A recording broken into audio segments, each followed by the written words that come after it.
Hey, what's up guys? Okay, so I know some of you saw my video about how Creative Market raised their prices, and they forced me to change my $3 price point to $12, which I felt like was super unfair because, I mean, that's 4 times the amount of money that it would cost normally. And so I was trying to think of what I could do to fix this. So I decided to release font bundles. So that way I can have the minimum pricing of $12, but when you purchase it, you actually get 4 fonts, which makes the value the same as paying $3 for it. You know, hopefully this will help alleviate some of that like weird price gouging that they're doing.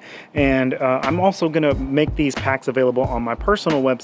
So if you've been looking to get some of my fonts and you've been waiting, you couldn't decide, now I've released 4 bundle packs. Yeah, I think these things have a lot more value. So if you're looking to buy some fonts, please hit up my website, nickqart.com, or my Creative Market page, and you can get these new bundles for a much better price point. All right, guys, thanks for checking this out, and hopefully this helps. And let me know if you guys have any ideas on how to get more value out of my stuff, you know, other font bundles that you'd like to see. All right, thanks guys, have a good one.